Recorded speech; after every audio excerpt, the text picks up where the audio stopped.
हाँ जी बेटा, good morning. बेटा अगर हम लोग बात करें तो लास्ट लेक्चर में हम लोगों का जो चैप्टर चल रहा है उस चैप्टर के अंदर बेटा हम लोगों ने लास्ट लेक्चर में स्टार्ट किया था माइकल पोर्टर जेनरिक स्ट्रैटेजीज। जल्दी से रिकॉल करा रहा हूं बेटा, माइकल पोर्टर जेनरिक स्ट्रैटेजीज के अंदर टोटल कितनी स्ट्रैटेजीज हैं? 3। पहली स्ट्रैटेजी है कॉस्ट लीडरशिप, दूसरी स्ट्रैटेजी है डिफरेंशिएशन, तीसरी स्ट्रैटेजी है फोकस। तो सबसे पहला point Michael porter generic strategy में हमने सबसे पहली स्ट्रैटेजी पढ़ी थी बेटा cost leadership. Cost leadership strategy बोलता है आप मार्केट में कॉम्पिटिटिव एडवांटेज को गेन करना चाहते हो तो आप मार्केट में अपना प्रोडक्ट जो है उसके प्राइस क्या रखो, कम रखो, और कौन से कस्टमर को टारगेट करो, प्राइस सेंसिटिव, जो प्राइस को देख के आपके गुड्स को खरीदेंगे।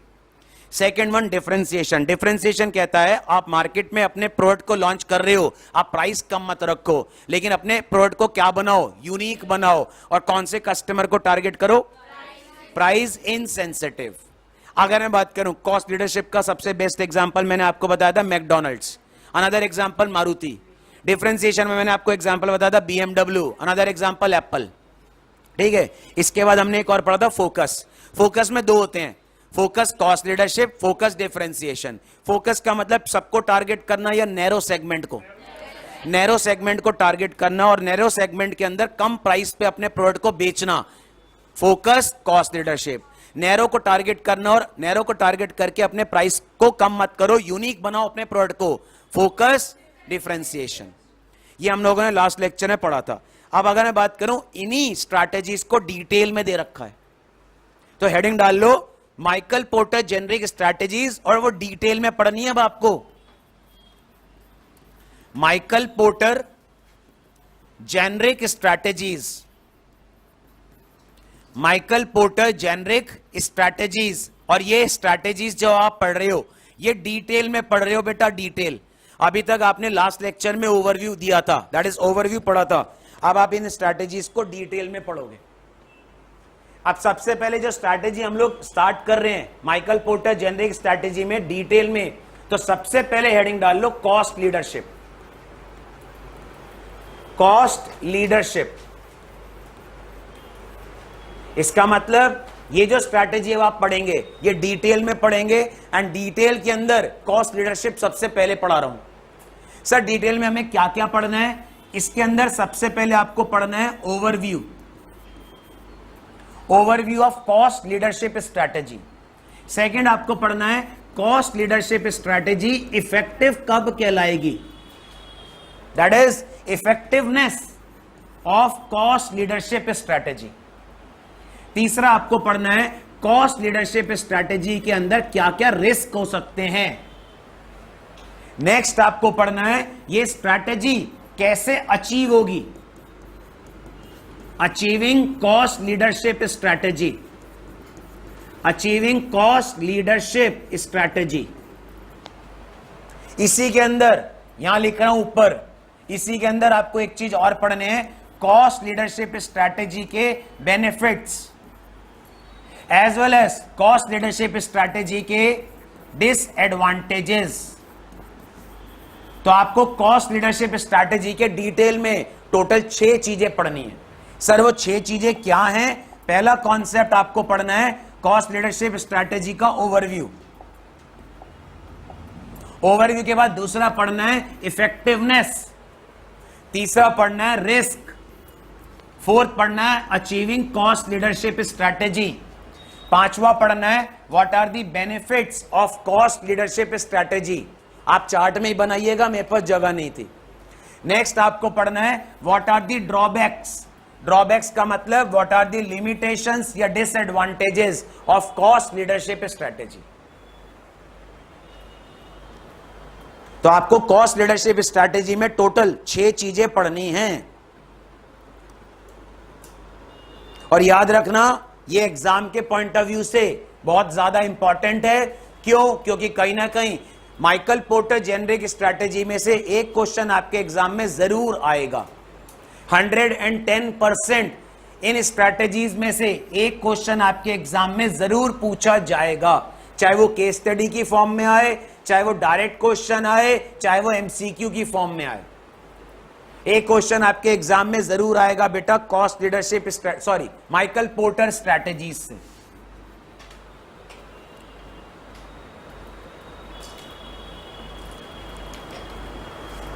हो गया चार्ट। अब हेडिंग डालो जरा, overview of cost leadership strategy. सबसे पहले कॉस्ट लीडरशिप स्ट्रैटेजी के ओवरव्यू की बात करते हैं। और लास्ट लेक्चर में मैंने आपको बता भी दिया था, एक आध पॉइंट और एक्स्ट्रा आएगा ओवरव्यू में।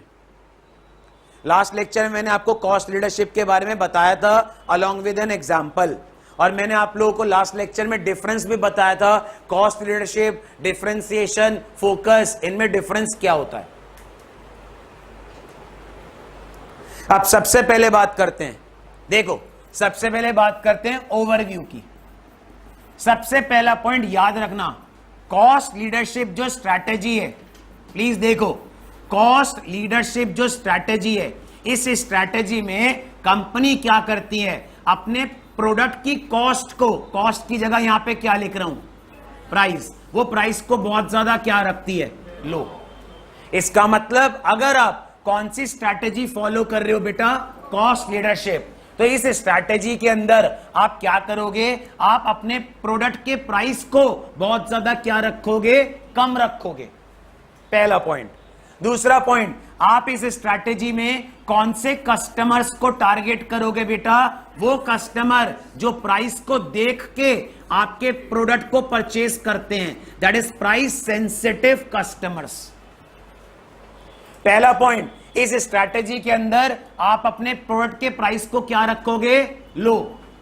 दूसरा पॉइंट, आप इस स्ट्रैटेजी में कौन से कस्टमर्स को टारगेट करोगे, वो कस्टमर्स जिनको बोलते हैं प्राइस सेंसिटिव कस्टमर्स।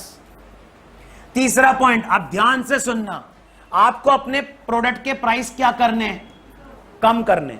इसका मतलब आप अपने प्रोडक्ट के प्राइस को कम रखना चाहते हो, तो बेटा प्रोडक्ट के प्राइस कम कैसे होंगे, ध्यान से सुनो। जब आप क्या करोगे, जब आप प्रोक्योरमेंट कॉमा मैन्युफैक्चरिंग, ध्यान से सुनो, जब आप procurement comma manufacturing comma distribution cost को क्या करो, रिड्यूस करो। मैं क्या कह रहा हूं प्लीज ध्यान से सुनो, आपको अपने प्रोडक्ट के प्राइस को क्या करना है, कम करना है, कम। और आप अपने प्रोडक्ट के प्राइस को कम कब कर सकते हो, जब आप परचेजिंग कॉस्ट को कम करो, जब आप मैन्युफैक्चरिंग कॉस्ट को कम करो, जब आप डिस्ट्रीब्यूशन कॉस्ट को क्या करो, कम करो, तब आपके ओवरऑल प्रोडक्ट के प्राइस क्या हो जाएंगे, कम। सर क्या मतलब, देखो मैं क्या कह रहा हूं, ध्यान से सुनना। मैंने कौन सी स्ट्रैटेजी अडॉप्ट कर रखी है, कॉस्ट लीडरशिप। कॉस्ट लीडरशिप में मैंने अपने प्रोडक्ट के प्राइस को क्या करा है, मैंने अपने प्रोडक्ट के प्राइस को क्या किया है बेटा, कम। अब मैं अपने प्रोडक्ट के प्राइस को कम कैसे कर रहा हूं, देखो पहले मैं क्या करता था, पहले मैं रॉ मटेरियल को किसी दूसरे सप्लायर से खरीदता था। ऑब्वियस सी बात है, जब मैं कोई गुड्स बना रहा हूं तो रॉ मटेरियल किसी सप्लायर से खरीदूंगा, यस या नो। अब मेरा क्वेश्चन है, मैं पहले रॉ मटेरियल किसी दूसरे सप्लायर से खरीदता था, अब मैंने क्या करा, अब मैंने रॉ मटेरियल के लिए ये जो सप्लायर है, इस सप्लायर से नहीं खरीदा, अब मैंने खुद ही क्या बन गया, मैं खुद ही क्या बन गया बेटा, सप्लायर बन गया। ध्यान से सुनो, मैं कौन हूं, मैं हूं मैन्युफैक्चरर। मैं कौन हूं बेटा, मैन्युफैक्चरर। मैन्युफैक्चरर का काम होता है गुड्स को बनाना, ठीक है। अब इन गुड्स को बनाने के लिए मैन्युफैक्चरर रॉ मटेरियल किससे खरीदता है, सप्लायर।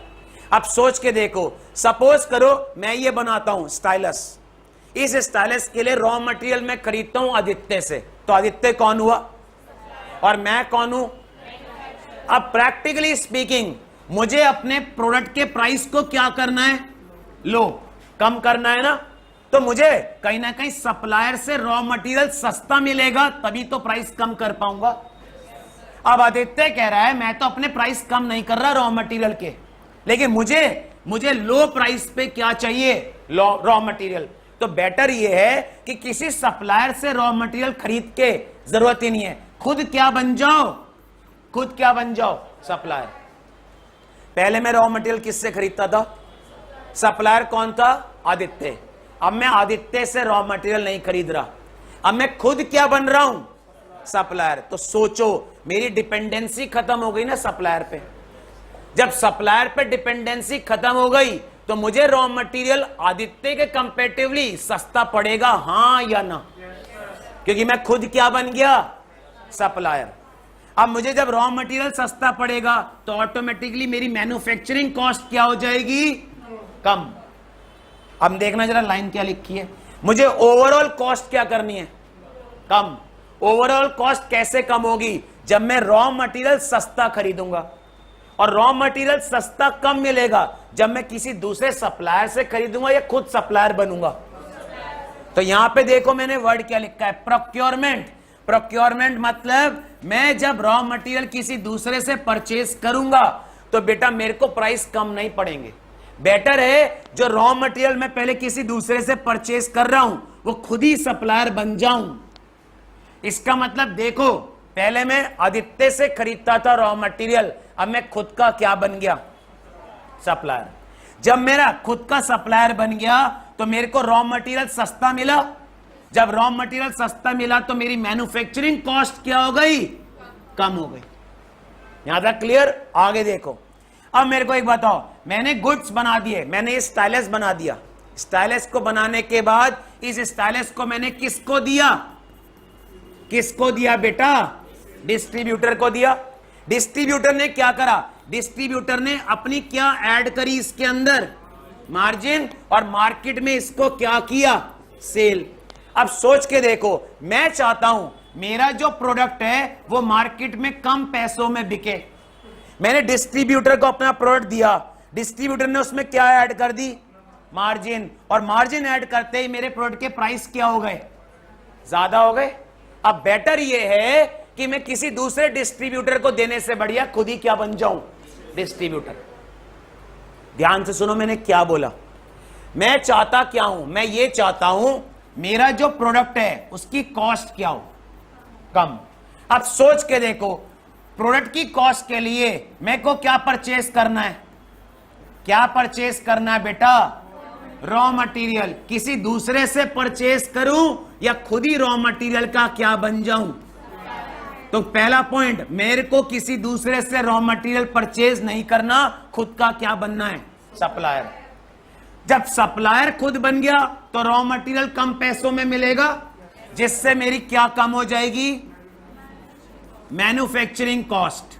जब मेरी मैन्युफैक्चरिंग कॉस्ट कम हो गई, लेकिन इसके बाद एक प्रॉब्लम आ गई। मैन्युफैक्चरिंग करने के बाद मैंने मार्केट में अपना प्रोडक्ट किसको दिया? डिस्ट्रीब्यूटर। डिस्ट्रीब्यूटर की वजह से मेरी कॉस्ट फिर से क्या हो गई? हाई, क्योंकि उसने अपना क्या ऐड कर लिया? मार्जिन। तो बेटर है किसी दूसरे को डिस्ट्रीब्यूटर ना बना के खुद क्या बन जाऊं? डिस्ट्रीब्यूटर। अब सोच के देखो मैं क्या बोलना चाह रहा हूं। देखो पहला पॉइंट, कॉस्ट लीडरशिप स्ट्रैटेजी में हम क्या कर रहे हैं? कॉस्ट लीडरशिप स्ट्रैटेजी में सबसे पहले हम अपने प्रोडक्ट के प्राइस को क्या रख रहे हैं? कम। दूसरा पॉइंट, कौन से कस्टमर को टारगेट कर रहे हैं? Price sensitive. तीसरा काम, कॉस्ट कम कैसे होगी? जब प्रोक्योरमेंट में मैं खुद करूंगा। प्रोक्योरमेंट मतलब रॉ मटेरियल मेरा खुद का, जिसकी वजह से मेरी मैन्युफैक्चरिंग कॉस्ट क्या हो जाएगी? कम। और खुद क्या बन गया? जिससे मेरी ओवरऑल कॉस्ट में क्या आया? रिडक्शन। आदित्य जी मैंने क्या बोला दोबारा से एक्सप्लेन करेंगे क्या? ये मोबाइल फोन में बनाता हूं, मैं चाहता हूं इस मोबाइल फोन की कॉस्ट कम हो जाए। कैसे कम होगी? इस मोबाइल फोन को बनाने के लिए रॉ मटेरियल पहले मैं किससे खरीदता था? किसी सप्लायर से। अब मैं इसकी कॉस्ट को कम करना चाहता हूं तो रॉ मटेरियल की कॉस्ट कम चाहिए। तो रॉ मटेरियल कॉस्ट कैसे कम होगी? खुद ही क्या बन गया? सप्लायर। चलो, जब रॉ मटेरियल की कॉस्ट कम हुई तो इससे मेरी मोबाइल फोन की मैन्युफैक्चरिंग कॉस्ट कम हो गई, लेकिन फिर भी प्रॉब्लम है। बेचूंगा किसके थ्रू? डिस्ट्रीब्यूटर के थ्रू। अब डिस्ट्रीब्यूटर मैंने किसी को बनाया, उसने अपनी क्या ऐड कर दी? मार्जिन। कॉस्ट फिर हाई हो गई। तो बेटर है किसी और को डिस्ट्रीब्यूटर ना बना के खुद क्या बन जाऊं? डिस्ट्रीब्यूटर, जिससे ओवरऑल कॉस्ट क्या हो जाएगी? कम। ओवरऑल कॉस्ट क्या हो जाएगी बेटा? कम। एग्जाम्पल, मारुति कार खुद बनाता है। मारुति के खुद के आउटलेट है।